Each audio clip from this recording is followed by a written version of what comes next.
Charles Bronson is our springboard to opening our minds and getting us to watch other things that we may not have usually watched. So it's This Week in Charles Bronson, the highly uncalled for news and pop culture program that revolves around one weirdo's 30-plus year obsession with the late action star. But now, as of late, we have a community of weirdos, and I got one of my favorite weirdos with me tonight, Bradley, the certified badass, the #1 dadass king. And we have, of course, on the boards, playing your favorite songs and taking all your calls, the teenage heartthrob, Danny Getz. Hello. And our guest tonight, from the star of Assassination. She was also in a chorus line. She's worked with director Peter Hunt. She's worked with Charles Bronson. She's worked with Martin Cove. She's worked with Michael Douglas. She's been on television shows such as Cheers, Sisters, and Silk Stockings, one of my favorites. Ladies and gentlemen, the incomparable Jan-Gan-Boyd. Hello. Shout out to my shorties. Jan-Gan-Boyd. There you go. Thank you. So Dan, before we jump into talking about your relationship with Charles Bronson and the chorus line and all this other stuff, what are you working on now? Are you working on voiceover stuff? Or are you just in a voiceover studio? Or I'm doing both. I have a manager now, Michelle Zeitlin, with More Zap, and Michelle said sends me out on camera stuff, and I've been going out for voiceover because that's my passion right now. And so I've been doing like voiceover commercials, animation, workshops, acting, just busy. So much fun. Now that seems to be a big money maker for a lot of actors and actresses. We had Jordan Rhodes on recently, who's how old is Jordan now? Brad, was he 81? 83. 83, and he's been doing a lot of voiceover stuff. And he does a lot of it from his home. And I assume that's what you do too. Is that what you said when we asked you to do this, you said you were doing a film or a TV show in December. Is that what you were doing? Was it voiceover or was it on camera?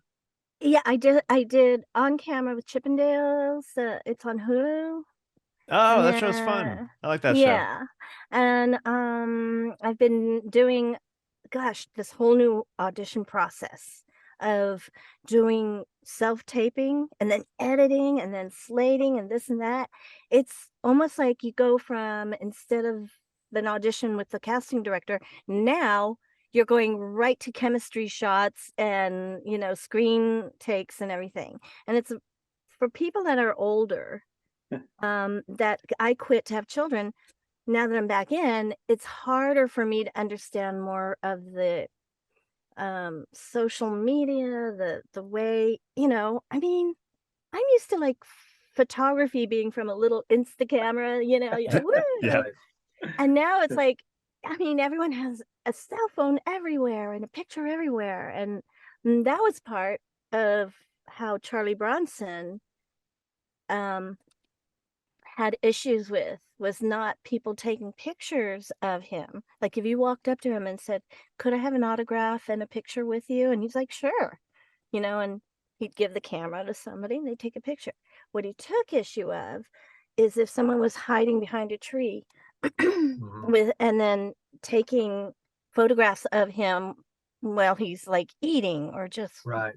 Yeah, he would probably hate it nowadays with everybody with the cameras on their phones and everything. Absolutely.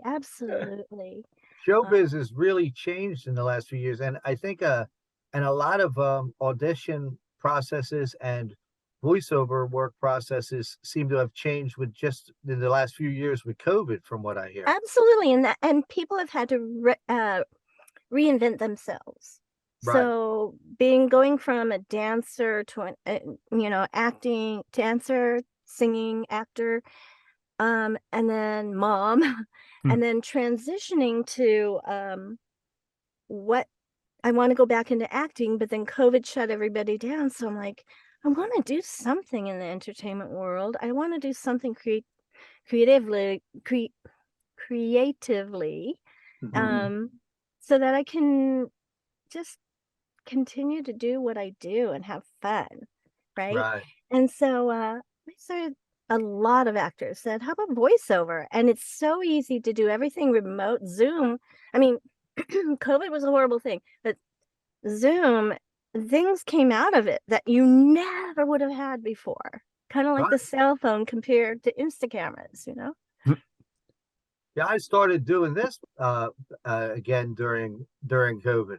I was That's what I was bored. gonna say. This is that. The only reason this Yeah, exists. Absolutely, basically, I would be bored. podcast. I was bored in my home, and I started out. I was just like zooming. I think Danny and his um, Mm. girlfriend, fiance, whatever, Girlfriend, Megan. yes. Yeah, they were the first guests of mine for. I just was doing something where I Oh was calling it the yeah. Eric Todd check-in when we were all really That was in stuck like in the the heart house, of it. Yeah. just checking in with people. And I was on my phone on my back patio. You Yeah, could hear the chatting on your crickets porch. chirping and Yeah. stuff. Yeah, I mean, absolutely. And that's why um, it has given us the ability to connect in a different way, than we did before.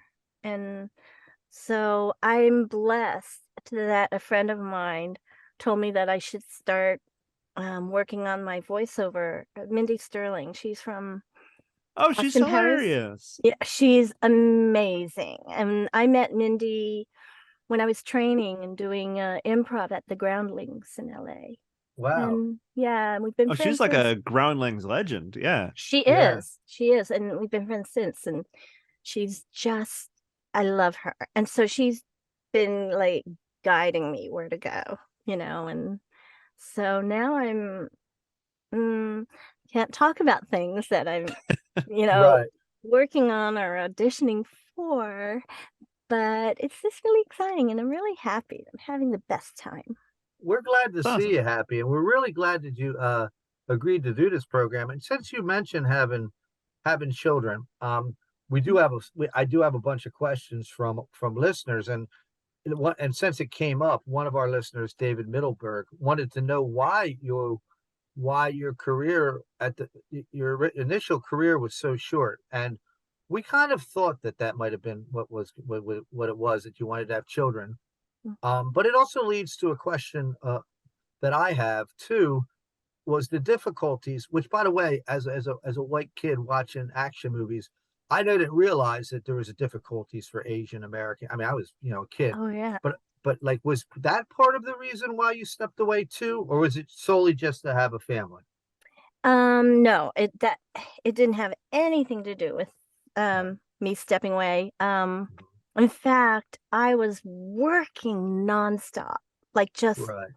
one thing after another. And I did a guest appearance on a really short series called The Outlaws, and it's about these cowboys from the past got shot into the future, and Richard Roundtree was one of them. Mm-hmm.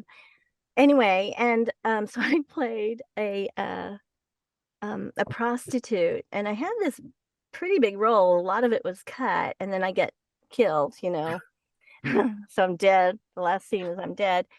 But I found out I was 3 months pregnant while I was Ah, filming that. okay. Oh wow. And then so to promote a bunch of things I was doing, I got on Johnny Carson. Oh, And before me was Bob Saget. And so I got to know Bob Saget, because you don't shoot at night. You right. leave, you're there in the morning, and then you don't leave till, pretty much the evening. And Bob Saget was amazing. Oh, wow. And I don't know if people out there know this, but all talk shows and late night shows, they're all scripted. All of it, Right. just like Mhm. reality shows, scripted.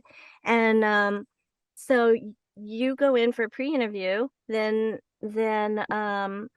you get a script, and then you go, and Johnny Knows What to Ask You, or Letterman, or Arsenio Hall, all of those Right. shows. You do the circuit, and and I just found out I was pregnant. I had the little ultrasound, and Bob Saget was talking about his children before me, right, and showing pictures of them. And then I come on and I threw in out of nowhere, "Hey, well, I have pictures of my babies too." And he's all, "Really?" And then I go, "Yeah." And I pull out the ultrasound. And so it was just something that Johnny didn't expect, but he told me afterwards he really liked it. It was really fun. Um, there was a reason. Oh, I'm a so I was huge 3 months fan of pregnant. Johnny Carson. In fact, Oh, I love him. on Pluto TV has a Johnny Carson channel, Mhm. and I go to sleep almost every night listening to Johnny Carson. Oh my And God. I do, me and Danny both do stand-up comedy here in the Philadelphia, Pennsylvania area. And I listen to those old, I love the old comedians, whether you talk about like Buddy Hackett or even Bob Saget, and you hear them on there and they do a long set, and then they come to the couch, and yes, you can tell it, the questions are set up for them to do jokes, but then they sit down and they do another. One night Buddy Hackett was on there, and I didn't get hardly any of his jokes, but it was like, it was still mind blowing. It was like 20 minutes of nonstop, just like, it blew me away. And I miss that, but it's never coming back because everything's in. Now the late night shows are looking to make something that's going to be a clip on YouTube the next day or whatever. I mean, and I was thinking about it the other night. It's like, no use crying over spilt milk. It's never coming back because times are just different. People can put on whatever they want whenever they want. But there was a time when Carson or Letterman, you sat up and you couldn't wait for it. And a lot of times you fall asleep before. The other night they had on, like, it was like Carol Burnett, Dom DeLuise, and Don Rickles, and I was like, oh my God, I got to stay awake for this whole thing. Wow. Yeah, I that's a fell night. asleep. It was just insane how many great people they had in one episode. So I wish I knew that you were on there. I would have searched for that. Oh, it's probably gonna, while you're like half falling asleep, I think I heard Jan's voice. Mhm. That And was then her. and then Right. some lady playing an accordion. When I was a kid, Cheers was a show that came on at 10:30 at night. That's kind of when Carson or whatever might come around 10:30. When I was a kid, Cheers came on one of our local channels. So I wish I'd known you were on Cheers back in those days. I would have liked to see that. Aw, thank you, Brad. Well, yeah, speaking of Cheers, I love Cheers. I mean, oh my gosh, Ted Danson. I love that man. I mean, when I got the script, I was like, I'm on the worst episode of Cheers ever. Oh my God. I mean, because every episode is hilarious.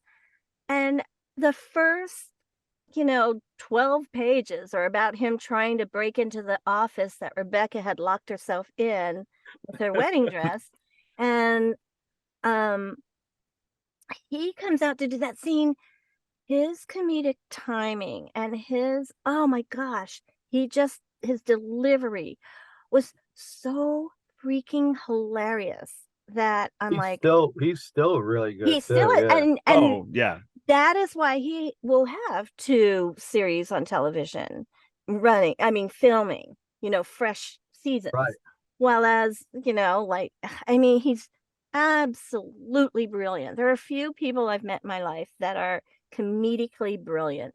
Johnny Carson is one of them. And genuine. That man is genuine and kind, looks you in the eyes when he talks to you. Ed McMahon wasn't. No. He was the opposite. He was the kind of people that shake your hand and look for who's better I can shake hands with. Yeah, I think Yeah. I I think wanna he go, was known for being in the bag, "Icon." half in the bag a lot. Yeah. Yeah. Yeah. I don't like those people. Yeah. Let me ask you a question, Jan. So Mhm. you started as a dancer before an actress, correct? Mhm. And so I want to talk about a chorus line because I put it on because I like to research who we're going to have on, but I also, I love film and I love TV and I love pop culture, and I think so does Brad and Dan. And but the only thing I really like knew a lot about, and I wanted to do something different, is Charles Bronson because I was obsessed with him when I was a teenager. So I was actually excited because Chorus Line reminded me of something I would watch with my mom, and my mom passed away when I was 23, and she loved musicals and stuff like that, and I was really impressed with it, but I also I want to ask if because that opening scene, even though it was fun with the music and all that, it was stressful. Like they really captured the stress of what those dancers were going through. What is the dancing world really that competitive and really that Oh, yes, tense? absolutely. Well, I mean, I now there seems to be there's a better support within the dance community, but Mhm. auditions are cutthroat.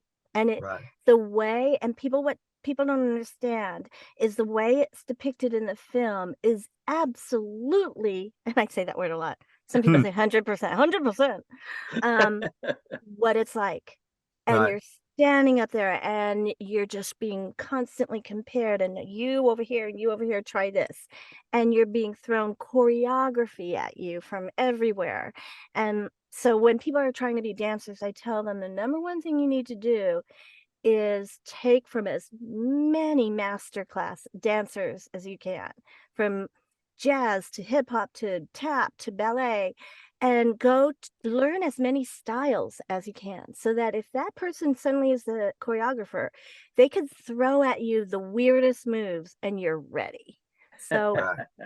some of my trainings in modern dance, with Martha Graham and one of her, Althea Short, one of her proteges. Another person was Jared Curry that I took tap from, and he danced with Fred Astaire, and I just, there's like everyone from Jackie Slight to Joe Tremaine to, trained with a lot of people at, in San Diego at Stage 7, and a lot of people at Roland Dupre and at Joe Tremaine's, and you'd see the same people at auditions, at the Debbie Reynolds Studios, where they always had dance auditions. And so I showed up to this audition, and there is a line, I'm not kidding, winding around this giant block in LA. And I'm I'm with two other girlfriends, and I'm like, okay, I'm just going to check to see, what's up front, how long it's going to take. And I went up and I look, and there's a sign-in sheet, and there's only 180 people on this sign-up sheet. And I'm like, So I'm like, 181, Jan, 182, Lisa DeRosa, 183, Peggy Hall. I mean, Jerry Evans. I just wrote down all the friends I knew that were auditioning. And then I went back out and I said, there's a sign-up sheet. All of a sudden there's a rush toward the desk to sign in. Oh, Then man. when they were ready, they came out and go, okay, we'd like to see numbers 180 to 190 or whatever. It was more like 40 people at a time, or 50, because there was a lot of auditioners. Right. And I was like in one of the first groups with my Wow. friends. And then after the first day, and Richard Attenborough is there, and Jeffrey Hornaday, he's the one who did Flashdance. He created Mhm. Flashdance. He was there, Brad Jeffries, and I knew some of the dancers there. What was interesting is, though, they call me to my number, and we all have a number just like Chorus Line.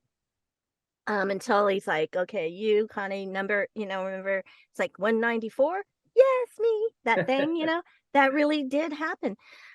So I'm in the front, and they call my number front, and they go, okay, thank you very much. They meant everyone else. I thought they meant me. So I'm like, I just kind of saunter home, like, and my friend calls me up and goes, Jan, where are you? They're calling your name. They even have your name. They're saying, where is she? And I'm like, Oh my God. I got cut. And they're like, no, they're looking for you. Oh. But I've had friends have Jello poured in their shoes, their dance shoes. I've had friends go in and rip out, Not friends. I've heard of. No, we're cool with them. They're I've fine. been around. These Not are my totally cool friends. things to do. My friends would have cut you. No, my friends are worse. They like urinate in a cup and just pour it in your dance bag, and we're fine. So there was like some Nancy Kerrigan stuff going on. There is You're nothing saying? wrong with that. Exactly. Hey, my idol. No.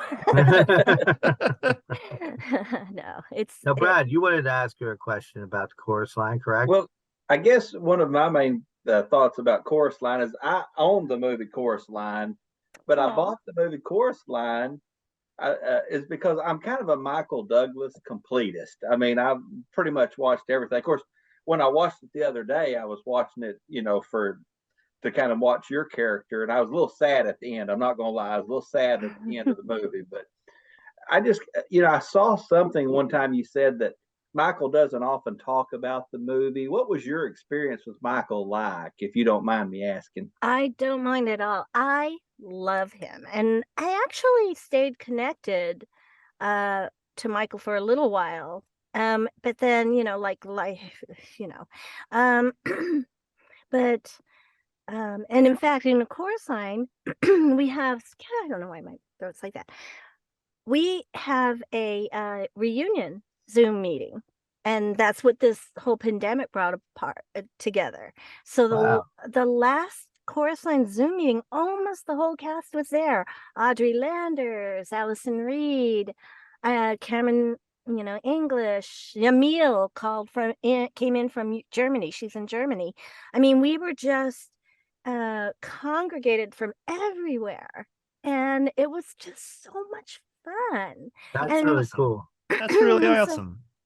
Yeah, so when I go to New York, like Justin Ross just recently opened Romeo and Bernadette, a musical comedy, and because of COVID and everything, it closed. But I had been going out there to go see it, and then I caught COVID, so I couldn't go out there to see the show. And I mean, but it's just, we're still connected, and we still like absolutely adore and worship and appreciate each other. Like Michelle Johnston and I are really close, and we're good friends. Michelle Johnston's husband is the producer of Welcome to Chippendales on Hulu. Oh, So nice. yeah, and Michelle and Dylan also did. Have you heard of Palm Springs with Adam Sandler? Yes. He produced that movie too. Yeah. So her husband's awesome. She's awesome. I mean, it's just fun to be where we are now, and all of us are in really good places and happy places. That Well, call me sounds like a crazy, but children's one of the song. things I remember from the movie Chorus Line when I first saw it was the TNA song by Audrey. Oh, I love Audrey. It's got your response to that in that movie is one of the funnier lines in the movie whenever she looks at you after she says it, and you're like, hey, if I just had one of them, I'd be happy. And the That was funniest funny. thing is I'm sure built like a brick. I mean, I'm like very shapely. And so for those scenes, I had to just strap everything down. Yeah. But Audrey and I in fact, we just talked like the other day because it was my birthday, and she was wishing me a happy birthday. But we're still so close. She's beautiful. I mean, she does. The girl don't age. Girl don't age. But, Dallas recently, and she was in Dallas, and so I thought she was good in that as well. Yeah, she's wonderful, and she's a great person. Like, I love her. We were roommates. You had 2 per room for your makeup and your dressing room. But back to Michael, and I'm so sorry. There was this time when the cast was brought in, and Jeffrey was in a mood. And he was screaming at us, and he was yelling, and he'd look me and he'd yell at me, and then he'd look at this person, and I was just shaking.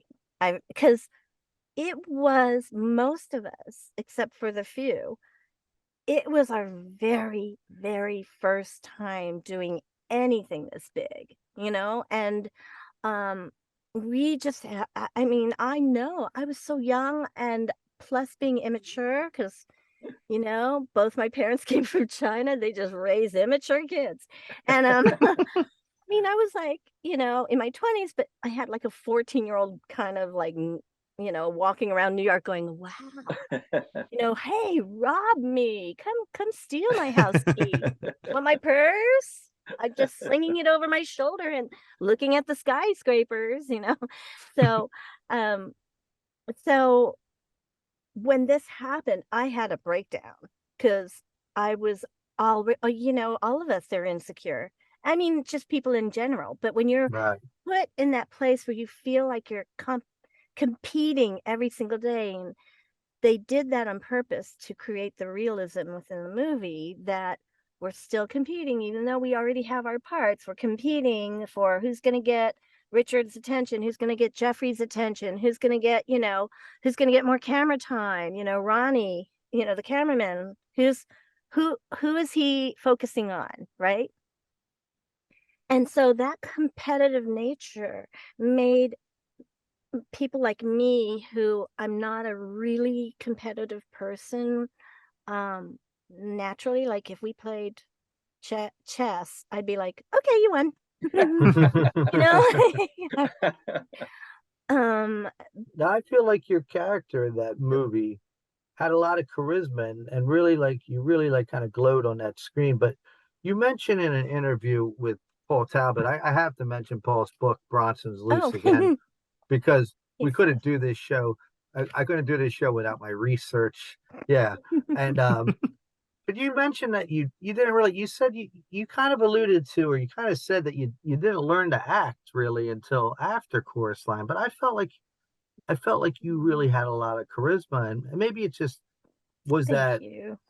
that from your dancing background. I mean, you like watching it, I kind of thought, man, she really seems to like kind of jump out at you more than some of the other women. I guess maybe it was the time period where you said flash dance. I guess people wanted to see like a beat up working type girl, but you like had this like bouncy charisma to you. And it was like, and so I was kind of shocked to hear you say you didn't really learn to act until working on Assassination or whatever you work, or maybe something else. No, it was right after Chorus Line. I started taking classes at Stella Adler, The Loft with Peggy Fury and Bill Trailer. I'm dropping names right and left. I don't mean to, but oh, and my thing about Michael was when I was crying and hysterical, he took me in, you know, into his dressing room, not creepy, in a good way, and just like calmed me down and just told me, you know what, critics can be mean, people can have an opinion, doesn't mean they're right or wrong, and you never take what they say personally, you know. He said, like if you get a remark from the choreographer or from Richard or from anybody, you know, it's what they see and they would like you to adjust. And some people can communicate that better than others.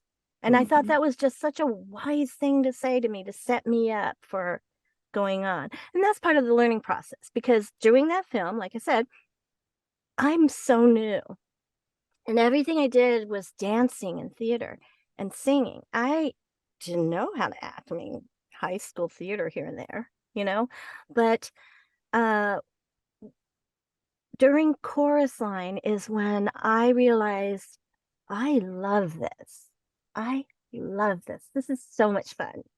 And Richard was so great to me. He's such a great director because he looks in your eyes and makes you believe in yourself and believe that you could be that character. So he really was my acting class. And then right after the show, before I filmed with Bronson, I started going, you know what? I want to learn how to act, you know, and I took 10 hours of dance a day to become a dancer. I'm now taking as many hours as I can fit in to be an actress. And that's what I meant by I didn't really know how to act. Thank you so much for the compliment. Oh, you're welcome. But I really didn't know what I was doing, you know, at all. And so. What was the next film after Chorus Line? Was it Assassination or was it Steel Justice? No, it was A War Between the Classes. Paul Oh, okay. Winfield, from Old Yeller. Paul Winfield's in it. Mhm. It was, we got nominated for Emmys. I had an Emmy with Michael Uno. I mean, it's just, I'm part of the part of the Academy with the Emmys because of that reason. I'm part of the Academy for Film because of Chorus Line, with Richard. You have to be invited into the academies. And I mean, I was taking classes and working, and it was just such a phenomenal thing. So, going back, the reason why I got with Charles Bronson is because he was friends with Richard Attenborough. Yeah. Yeah. Awesome. They did I The was Great wondering about Escape. that. Was it The Great Escape they did together? Yes. Yes. This guy Mhm. wanted to say hi right here. Hey. What's up, buddy? Are you cute or what? Oh, thank you. Oh, him. Him too. You're both cute. I'm teaching him about Charles Bronson. Okay, bud. I love you. What? Yeah, I thought it was will, bud. interesting that you Yes, sir. mentioned when you were kind of prepping for your work with Bronson, one of the movies you watched was The Great Escape. You mentioned that and The Magnificent Seven, and Mhm. I was wondering how Richard Attenborough figured into you working with Bronson since they had worked together in The Great Escape. I was just wondering if there was a connection there or not. I don't think he connected with Richard Attenborough. We always called him Dickie. He Yeah. didn't connect with Dickie. And also Peter Hunt has a connection to me because I was Girl with Poison. I mean, I got like the Cheers. I had a huge part, and I invited all these friends to come see my part. Okay, here I come. And then it's basically this and Cheers. Can I get you anything? And I'm like, okay, where's Rebecca jumping on my back and slamming me to the floor of the airplane? I mean, I'm like, dang. That was the same thing with A View to a Kill. I was Girl with Poison in San Francisco, and that's why one of the pictures I put up is my Bond girl dress, and at a few, but that's the one I used. And anyway, John Were you Glenn supposed to have a bigger part in that movie, but then Peter in A Hunt View wound to up a not directing it? Yes. Hmm. Well, no, yes, no, I don't know. Because Okay. I wasn't, they didn't say, hey, here's their part, and you want to do it. And, I mean, off recording, I'll tell you like a true story about racism that Mhm. is not good in Hollywood. Anyway, but I don't want to, break anybody's balls. Okay.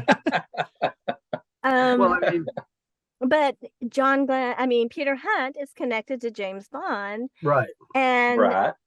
just saw, like, I guess, pictures of me, and then the connection with Richard. But it was more that my audition, I came in, and the casting director liked me, so she had me come back in, and my next audition was with Charlie Bronson in the room. Charlie, I'm like, oh, hi. And I thought for sure I'm not getting it. He's a lot older than me, and I Right. don't I and I'm still insecure, even though I did the after school special.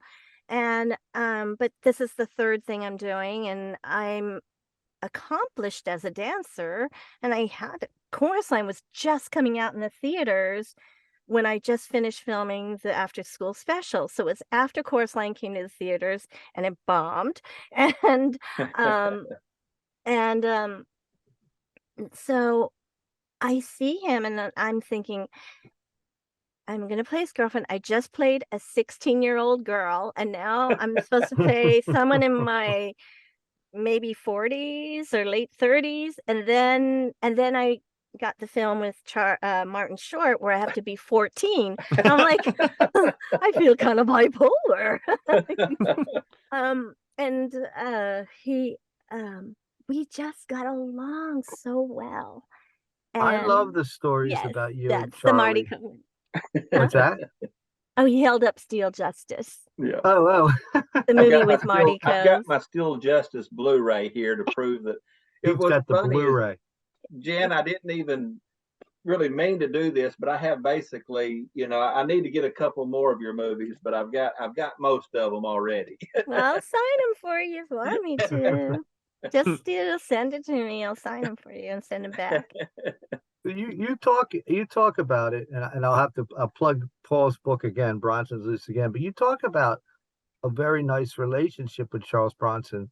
It's funny because interviewing people. So we interviewed Juan Fernandez, who did not like Charles Bronson at all, and I feel like, and I've also read stories about that people didn't like him for certain things, for certain like kind of like humor and like that he had, or things that he said that were kind of rude.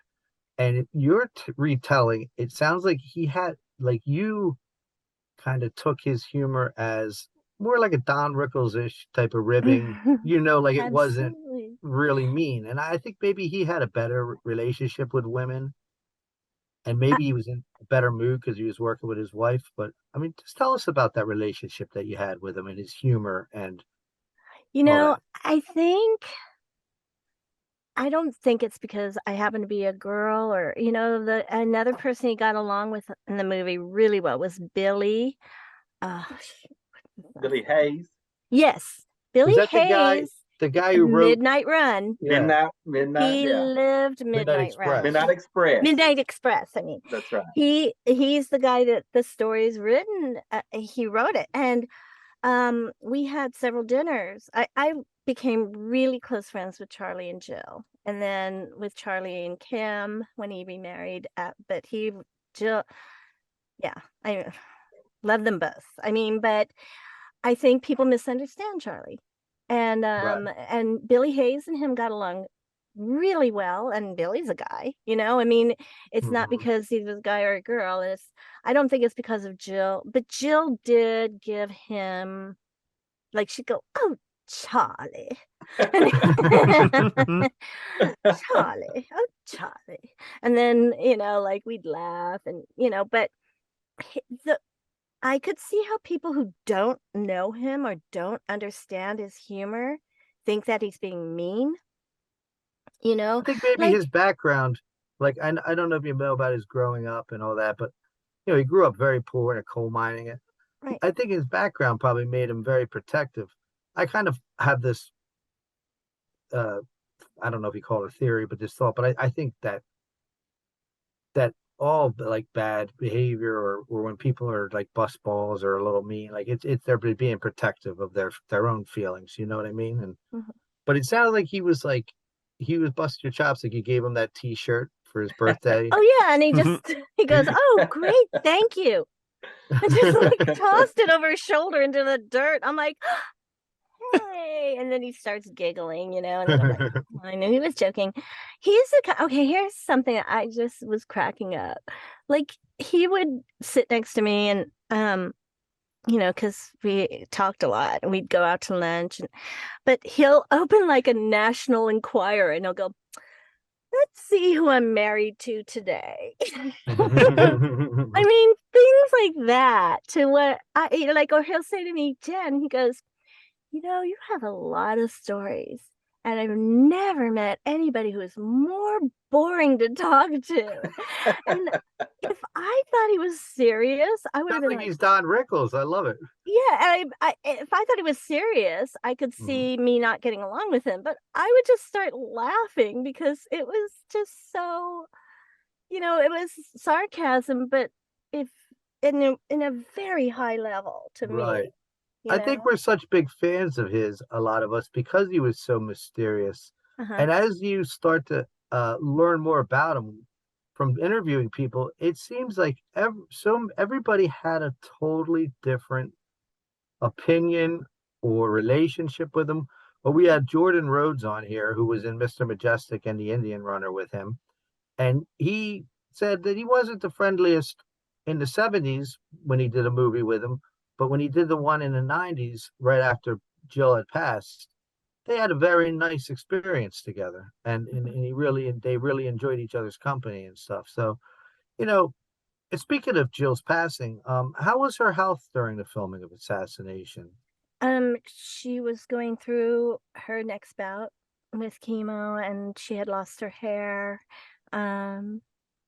Still so beautiful and luminescent. And knowing though how bad she was feeling and everything. And we even had planned an assassination too. And Yeah, there wow. was even a script. We talk about that on the Facebook page. Like I Mhm. like to, a lot of Charles Bronson pages are just pictures, and I want to have I want our page to be a community. So I post the question, "Hey, what's a sequel you would have liked to have seen?" But I asked the listeners like to like write up a scenario, and people wrote, people come up with different ideas and all that. And yeah, that's amazing. It was This is actually a pretty good, and my brain now. What can I remember now? I remember it was fun. It was a fun script. it was a fun movie. It gets really bad reviews, and yes, it's obvious. It's very obvious when Canon ran out of money. That ending is Oh my very abrupt. gosh. I mean, I remember one day they just go, okay, we're over budget and we're gonna wrap on Friday. And we're all in Lake Tahoe at this time. We're in Lake Tahoe. And I'm like, oh, okay. It was kind of an interesting time to, I mean, I learned a lot. I Yeah. didn't know, Well, like that movie was a huge renter. That movie was Yes. a huge renter on, thanks. you know, on VHS. That's how I initially saw it, and it's a really Right. entertaining movie. But it was And one of his best renters of all. It had over 11 million in just rental It's income. it's funny you say that, Brad, because I was just about to say that movie is like the quintessential Canon video store movie. It's Mm-hmm. poppy, it's colorful, there's bazookas, there's explosions, there's it dirt was bikes. Like fun. I It don't does see kind of end, but it was a it. fun It's ride. an abrupt ending, but it's a fun movie, and you don't like your brain. You can shut your brain off sometimes when you Right. watch movies. Through that movie, Michael and Sarah is Yes, the guy who Yeah. gets thrown out, and he's married to Barbara. Amy, He was married to Barbara Barbara. Eden. Yes, Um, so she came by this.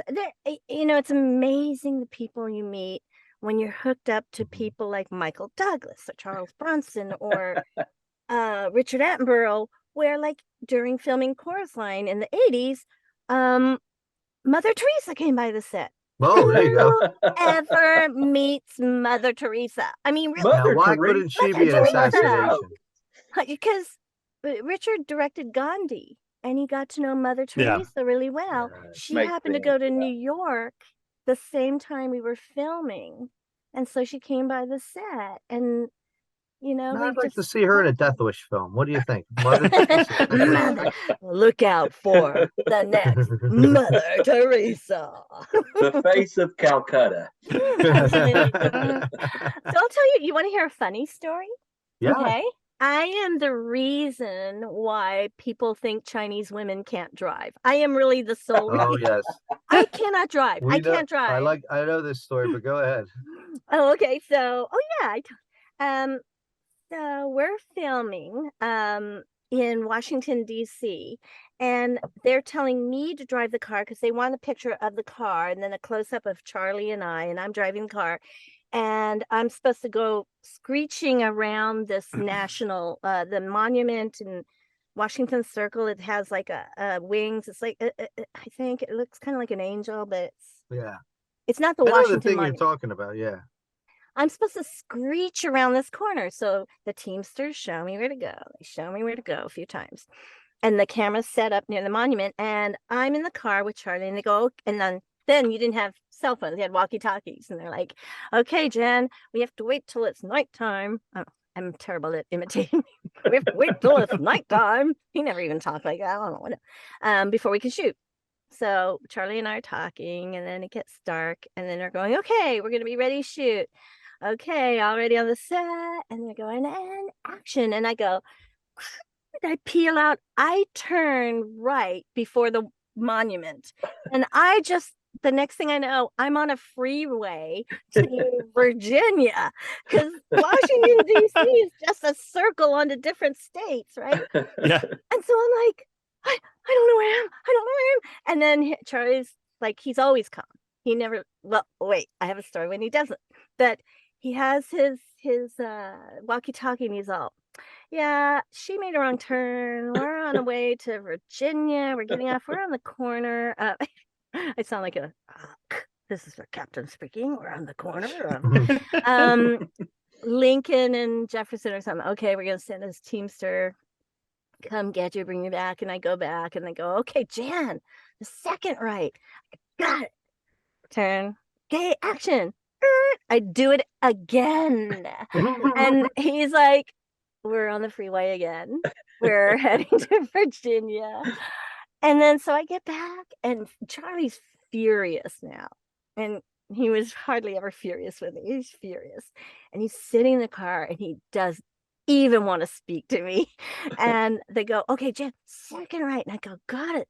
So the action, I go right around the main monument. And they're going, okay, we got it. Charlie just jumps out of the car. He goes, you can't drive. And I go, I know it. And we're screaming at each other. And then they're going, okay, on the walkie-talkie, Jan, just, head on up to your trailer. And I'm out, no, I'm never driving. I'm stopping driving. You get a Teamster in here and you have him drive me to my trailer. And I'm just screaming. And so they're, got it. The Teamster gets in. I go like literally a block forward, and there's only like huge lights where our trailers are. I'm like, thank you. So days later, we're filming, and they have the cameras on the top of the building looking down at the White House gates. And there's 2 guards there, just heavy artillery all over him, and the gate to the White House. And the cameraman on the bottom, and they want Charlie and I like we're driving up calmly to the White House, right? And they go, okay, Jan, we're not okay to film here. Like, so you can only drive so far. You have to stop. I'm all, got it. Bad choice. So I'm all, got it.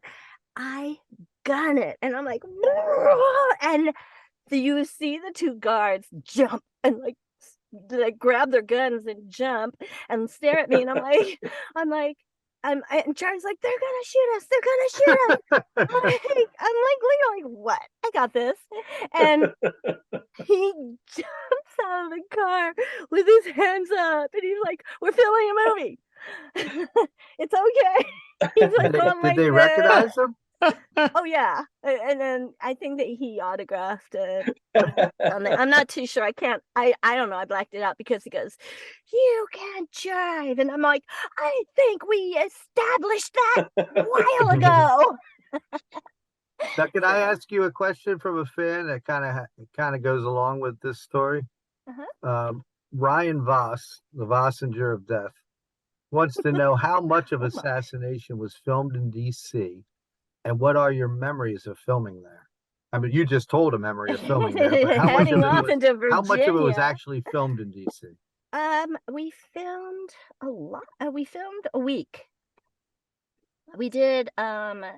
We filmed there for a week, and it wasn't the whole cast. It was like, mostly Charlie, Jill, and I.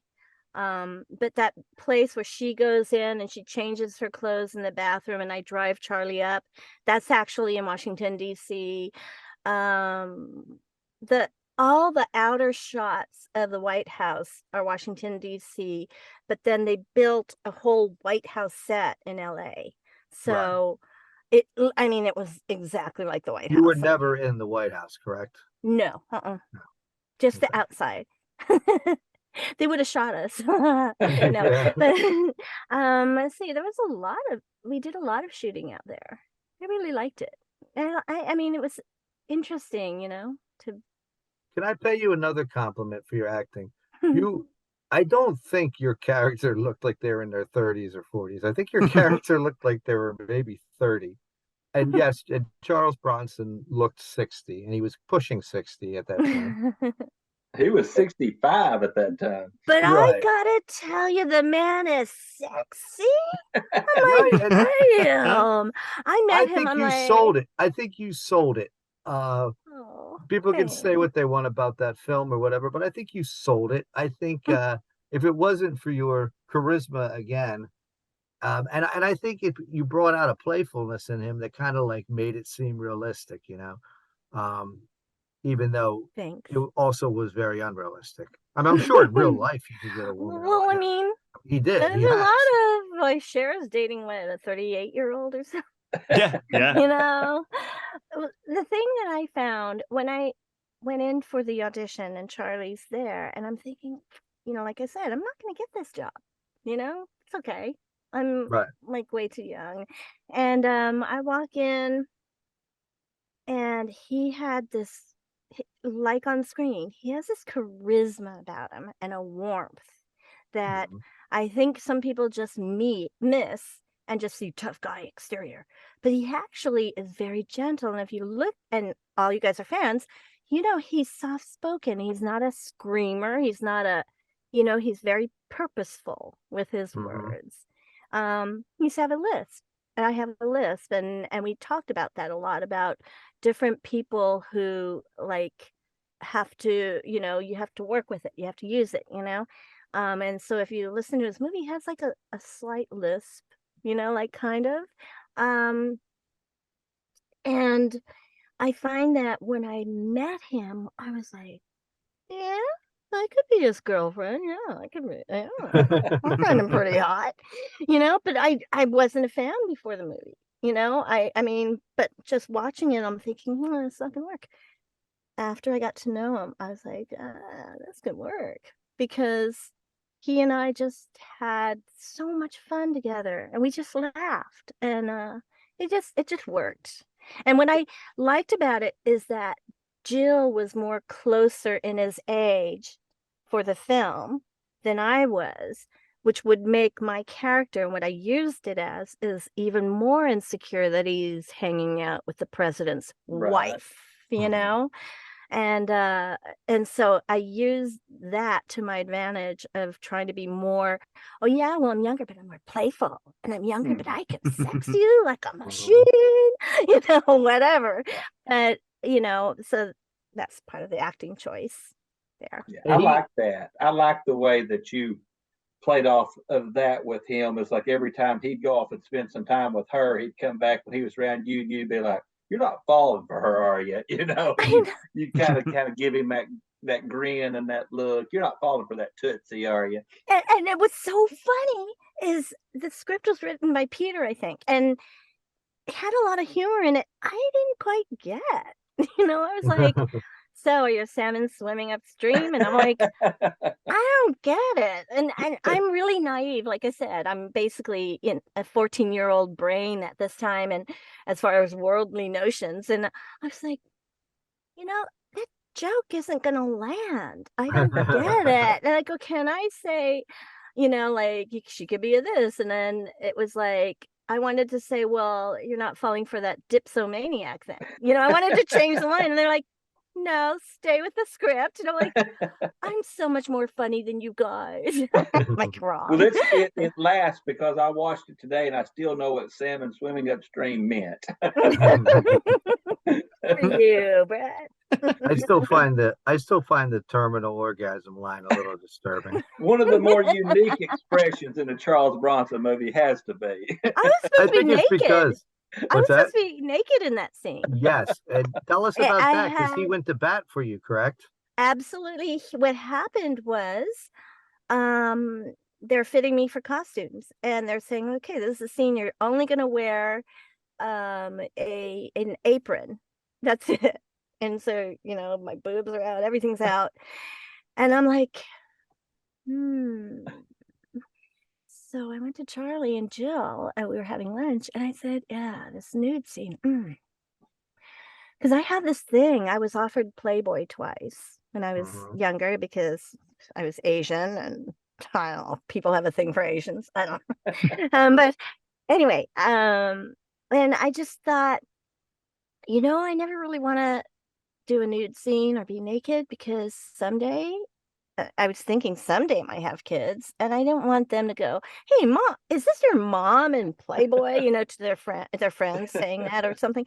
And so it was just a rule, and it's still a rule. I turned down a series recently, a big one too, because there was a nudity clause, and I'm like, mm-mm. Especially at my age, nobody wants to see these.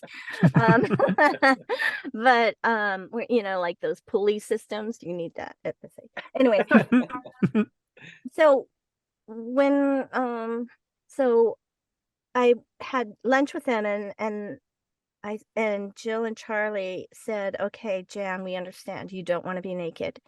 And Charlie goes, "We want you to know, if you sign a contract and in the script it says nudity required here, or in the thing it says partial nudity or nudity required, and you sign a contract, you have to do it, or we could sue you and sue you for so much money if you don't do it."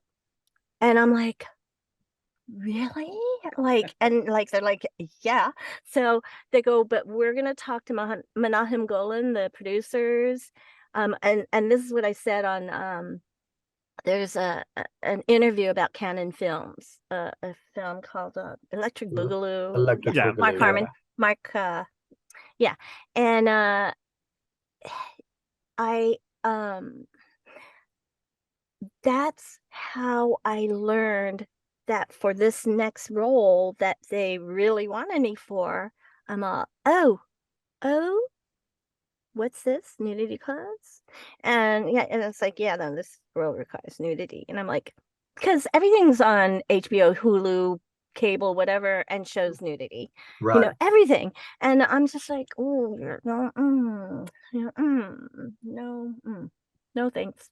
And it was because of Charlie teaching me that, and I have really strong morals, and there's things I won't do. Like Right. I got an audition with Dino De Laurentiis in his hotel suite, right? I brought my agent, because I wasn't gonna go to some guy's, or I don't care if he's a director, producer, big time guy. Right. I don't know him, That's right. and it would be his word against mine. Mhm. And this was like way before like anything like Kobe or Mike Tyson or, all these Right. celebrity things and stuff. Right. But those things definitely went on. I mean, Yeah. it's pretty Weinstein. well known. Mm-hmm. And I'm so grateful that I have a really intact moral compass. Mhm. But I learned that from Charlie and Jill about this kind of business we're in. you Right. know? That's Yeah. right. You can be all fun and games, but then when it comes down to this, you have you really, make your decisions and stand your Well, ground. most of Bronson's movies at that point were pretty hard R rated. I mean, they were pretty extreme. Whereas Assassination was that movie that came along, and all of a sudden we're talking about a PG-13 rated Bronson movie, and Mhm. and And I was when it came out, I was only 13 years old, so I was excited about it because my parents would let me watch that. Exactly. It was a nice change of pace, because I mean, my parents, I had to sneak around to watch all the other ones. And that was one you could pop on with your grandmom in the room or That's whatever. right. Right, because there's nothing to that. I mean, it's violence, but it's not like Death Wish or something where it's like, oh, holy crap, I I really got a lot of feedback, when it all happened and they were going through my costume for the Chinese. It's called a Chung Song. It's Yeah. a Chinese dress. And we were all talking about it, Jill and Charlie, the costumer, the director, Peter. All of us were talking about, like, how can we make the scene sexy, and like him being flirty and saying he's still doing his line, but I'm not naked. And so the costume designer actually figured out the zipper thing and pulling it all the way up as high as you can go. And then also I was supposed to be naked in the bed scene eating the strawberries. And I'm like, nope. And so I got feedback, which I think is really interesting, actually, with nowadays and social media, which I'm not that good of, so that's why I don't have a lot of followers, because I don't do social media too often. But is that people have told me they have thought those scenes were more sexy because it wasn't so obvious. You couldn't see my nipples or whatever. It was because everything was inferred and kind of like, this is going on under there. It was more sexy. And I think about that now with how many people that are Instagrammers and TikTokers and this and that and fan something and they're naked. And you're like, it's Right. so easy to see what somebody looks like, or someone taking pictures of themselves and texting it to you or whatever. It's so easy to just strip down. And it's Right. not, these young people don't understand that sometimes. Brad texts me a lot of pictures like that. Yeah. But he always has his nipples Usually wearing covered. a chong song. Yeah, So he's they're still Song, classy. They're classy, yeah. No, but it's funny you say that. Like, I watch these shows with my wife, and we watch things on Netflix and all that, and it's almost like it's almost overbearing. It's like that we watch that show Shameless, and the oldest sister on there. I don't know if I'd recognize her with her clothes on. I've seen her naked so many times I was getting tired of it. It's absolutely, if you see it a little bit, it's really hot, Yeah. Yeah, I think it's too easy, Did you and have for a y'all, relationship? you guys there to know that you guys, men, most women do not want a dick pic showing up on their phone. Oh, don't worry about it. Just so you know, and all you people listening in, No. you send that to a woman and they're like, block. Most. Yeah. And the ones We're that all don't, married, and look at Brad. He's like a Mormon preacher. oh, sorry. No, he's not a Mormon. I'm kidding. Oh, God, I'm like, Hey, one of my Emotionally, favorite emotionally, scenes- he is. One of my most What I've interesting been scenes of saying. Assassination is you sitting there in there talking to Charles or whatever, eating your strawberries.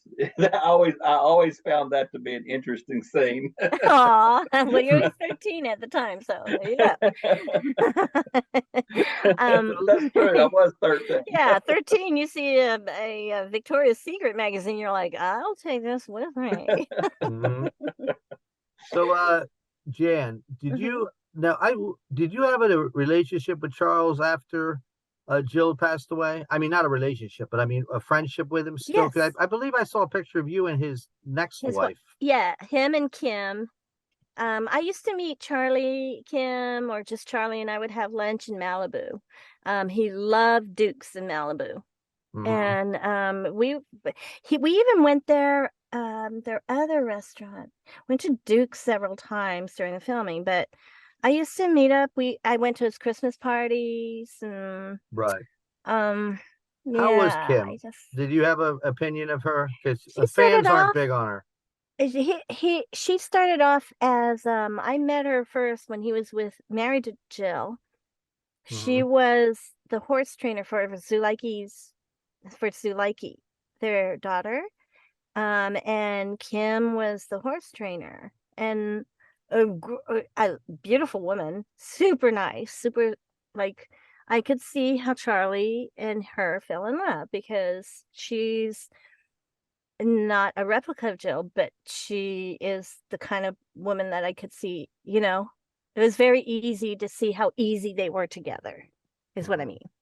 There's a lot of stories, double and I don't know what's true. Nobody knows what's true, but it seems to be that a lot of people seem to think she was out after him for his money after Jill passed. Did you feel that way, or? I didn't really. I didn't feel that way. I mean, no one knows, what goes on. What is that saying? Behind closed doors? Something Behind like closed that. doors. Something like that. I mean, nobody really knows what was going Something like- on. yeah. But all I know is the few times I met her or have met her, the first time I met her at their house, and when Jill was alive. Then I saw her again quite a few times, Christmas parties, and then lunch. I thought she was lovely. You Have you ever know, met any of his children? yeah. I met all of their kids. I met well, they only have one together, which was Right. Zuleiki. And then they Mhm. had Val, her son was Val, and he He's a died. very successful musician right now. Oh, he is? Mhm. Paul is the one that died of an overdose. I think Yes. it was Mhm. after we filmed. Yeah. And I love Val. I thought he was like, oh, hello. Yeah. But yeah, I was married. I'm one of those people, I don't mix business with pleasure, I guess. Hey, look at me with Miss Sayings, girl. I don't, if I'm working, I'm working. I don't ever date or see anybody I work with because I don't commingle the things. It's just too My poster complicated. behind me crashed off the wall. Oh, no, it says you are on security camera. Is that what it says? I tried setting Smile. up. It I says tried smile. You're on. throwing Huh? a poster up behind me for background. This is like pictures of the family usually up here, and I tried setting something up. I don't have a cool office like Brad has, so There. the whole I'm poster in just my sound booth with my yeah. beautiful orchid decoration. I had a couple more. I'm a huge I had a anime couple. fan. Huge I had a anime couple fan. more fan questions, but you kind of answered all of them. So I just want to thank Richard Spinacci and Robert Baum and Andrew Eastenegger for the. Oh, actually, I didn't. Andrew wants to know there's a chance of you ever doing DVD commentary for Assassination. Have you ever been asked to do that? No, and I would absolutely do it.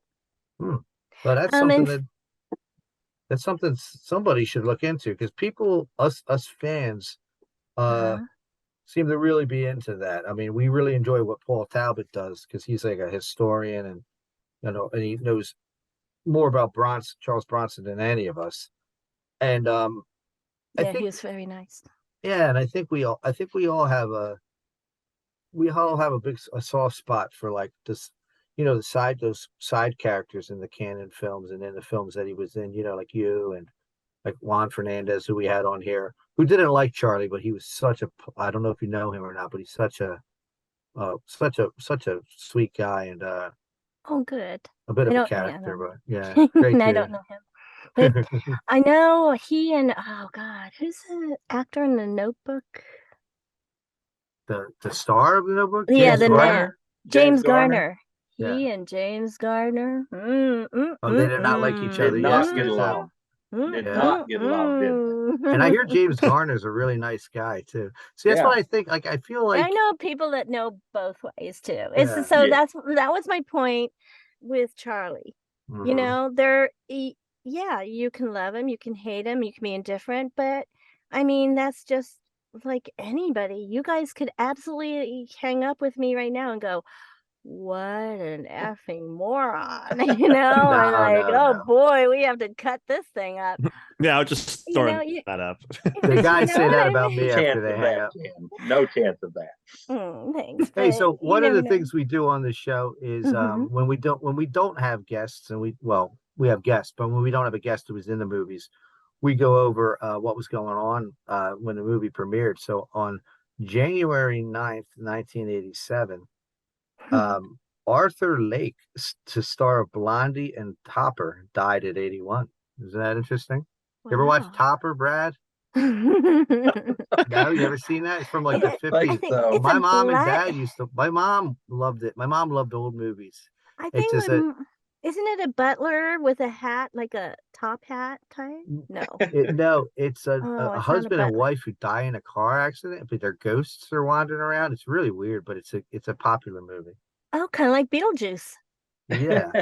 Who's the Boss? Growing Pains and Moonlighting was on. So was Simon and Matlock. Wow. And that year, Joshua Tree from U2 and Appetite for Destruction from Guns N' Roses was out. Oh, and There you so was go. I. I was out that year too. Oh, Is that the year you were You born? were Nice. That was a good year, Danny. Danny, is 1987 the year you were born? Yeah, January 1st, 1987. Yeah. January 1st? Yeah. Are you kidding me? That's right. You You're did just have born a on New birthday. Year's. Well, happy birthday. I just had one too. Oh, So thank you and I are you. Capricorn. That's what I was fishing Wait for. a second. Hold Oh, up. happy birthday. Thank you. Stop the presses. Stop the Uh-huh. presses. So you're telling me this whole month I've been calling it Jan-Gan-uary. It should have been Jan-Danuary. No. I like Jan-Gan-uary better.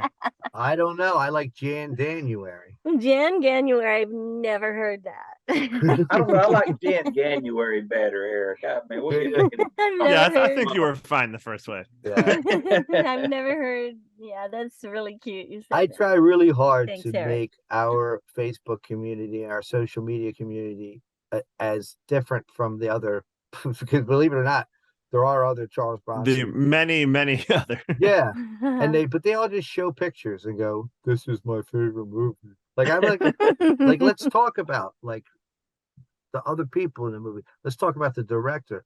Let's talk about what was going on in the world at the time and the music that was out and all that. And that was that try to do something different with this show. And I never really thought we've been doing this now a little over a year, and I never thought I wasn't sure if we were ever going to get guests. And now we had director Richard Fleischer's son and son-in-law on, who both worked on his movies and stuff like that, and spent time with Charles Bronson. We had Juan Fernandez, we had Jordan Rhodes, and now we had you. So I really appreciate your time. And Brad, did you have any more questions for the young lady? Well, I think more than anything, I just wanted to express your willingness to talk about Charles because, I discovered Charles Bronson watching the movie Death Wish on a late night show with my dad back in the early 80s. Mhm. And so basically for roughly 39, 40 years of my life, I've been a Bronson fan. That's a long time to kind of be obsessed over a person. And when you talk about how good he was to you, and when you talk about what a nice guy he was, and you mentioned him reading the National Enquirers and stuff. I remember going over to my grandma's house in Perry, Arkansas when I was a kid. She was the kind of grandma that always got the National Enquirers. I'd look at the National Enquirers looking for stuff about Charles Bronson. Yep. I would get them to look for stuff about Bronson. This was in the late 80s. I just appreciate you to a certain extent helping validate that I haven't been wasting my time here. I love that there are people that Bronson touched in a special way that consider him a special friend. I thank you for sharing that with us. You're welcome. Thank Brad, you. I used to sit there in my grandmom's bathroom and pull them up out of she had like the nice little magazine thing next to the toilet and sit there. But I would buy the magazines too if they had good pictures of Charlie. Yeah. And a lot of times it was during, it was during Jill's cancer or when Yes. Paul and I would feel guilty for buying them because I knew Charlie hated that he was in them, but I was like, I was such a fan. It was so weird. I mean, looking back, I think my parents were probably worried about me. Mom said I was going to be warped. Mom said I was going to be warped because I like Bronson so much. And I don't know if I'm warped or not, but I've got a job, I've got a wife and kids, so I guess I'm doing okay. Those movies, you're okay, Brad. Brad, those movies, as we know, are so violent and so over the top, and a lot of the things that happen in them are so wrong. And I think our Facebook community this week in Charles Bronson, we have 300 people on there, but I'd say there's like 20 of us that really conversate. And it's the friendliest, kindest community. I mean, That's so great. Ryan couldn't be here tonight. Ryan Voss, the Vossinger of death, but he picks up a homeless guy every week and takes him to church and takes him out to dinner. I mean, we have Wow. Yeah, and we're grown to learn about different cultures. Juan was very important in the Dominican community, and you being an Asian actress who I know you were profiled on some show about was it Access Hollywood or something that you were on about the the the struggles that Asian actors and actresses had stuff like that. So I mean, in a weird way, these ultraviolet, ultra violent, over the top macho films have really like taken us down this really cool pathway of like learning about people and getting to form a community and a family. And I think that's great. And I Mhm. really appreciate someone like you giving us your time. Thank you. Thank you. And I appreciate you asking me, reaching out to me, and that you guys have a group, a family of people that respect and honor a man that deserves your respect and honor. So Brad, you didn't waste years on your life on him, because there's reasons why certain people are icons, and they deserve that title of the kind of icon they are. And yeah, he had, like I said, the National Enquirer. He was a very, very private man. He just didn't like I said, people taking his picture without his acknowledgement. Right. And if he knew you were going to do that, he's fine with it. And the ones when they didn't ask for his opinions were like the Enquirer, where they make up stories. Mhm. But you guys are, he'd be honored, because that was the kind of man he was. He was very, like, at least the only person I knew, would have been honored that you guys Oh, are, yeah, that means a lot to me to hear you say keep that, his because I legacy going. often wondered what he would think of this. I'd like to think that although he was very private, I'd like to think that he would have changed with the times a little bit and maybe thought this was pretty cool. Yeah. Maybe not. He probably wouldn't have had Facebook. I don't think he'd have Instagram. I don't think he'd have social media. He just like said, let some robot run He it. And would have they're been like, straight on TikTok, straight to TikTok, right? exactly. Dancing. And then people who like write to you saying, hey, yeah, this is Charles Bronson. And they'd be like, well, I don't know. Is this really Oh, we weren't Charlie? sure that it was you. We weren't sure it was you for a little bit. We were like, wow, she's so nice. Is this really her? And I wasn't sure Juan was Juan. I don't know. Anybody can Yeah. make a fake profile, I didn't know that. I'm I still could not sure barely do Dan my is own who he says he is. profile. What? I'm What did still not Maybe. sure Dan is who he says he is. Oh. Name changes once a week. It's fine. Well, listen, I think we're gonna let you go unless anybody has anything else. It was The only other question I would have, Jan, is there anything that's important to you that we haven't talked about? Maybe a cause or anything that you want to Oh my share? gosh, yes. Everybody. COVID was not started because I'm a Chinese American. I've had someone where I live, there are a lot of, overprivileged people. And some people have come up and said, Chinamen go to hell. And I'm like looking around like, this Chinaman? Me? Like me? I mean, Right. I, I don't have an accent. I'm very American. I was born in America, I don't know anything different than being how I look and who I am. And when I was a little girl, I could never, ooh, I'm getting emotional, but I could never understand why I wasn't blonde and blue-eyed and tall. And I wanted to be a ballerina, but I was only tiny and I never grew. And I just never understood why I can't be like everybody else. And so now, to be at my age now and hear people from Japan going, God, you have no idea how I became a dancer because of you. Or that Christy Yamaguchi asked for my autograph when she was a younger girl, like starting to ice skate. Oh And wow. Wow. yeah, and just people from everywhere, but mostly from Asia, like just saying how much I influenced their lives is just like, I can't tell you how wonderful that is, because growing up, I didn't fit in. And Mhm. so this anti-Asian, these Asian hate people, it's just pulling me back again to the time where, why are you singling me out because I'm different? Mhm. Right. So you guys have given me a grateful feeling that you guys are genuine and you are doing respect and homage to Charlie. Uh, And well, thank you being so much, and so we're giving polite. respect and homage, well, not to you as well. That's right. Well, Thank you, Jan. Appreciate And you. we look so forward to your upcoming ventures. Stay in I'll let you contact with know. us if you can, and maybe come on the show again if you'd like, and we'll talk about anything. Trust me, it doesn't all have to be about Charles Bronson on This Week in Charles Bronson.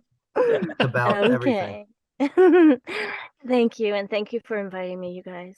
So Thank You nice have to a meet wonderful night. Thank you, Brad. Thank you. Thank you, Danny. Thanks, This Eric. has been another great episode of This Week in Charles Bronson with our lovely guest, Jan-Gan-uary. Thank you, Jan. Thank you. God bless. How about it? Bye.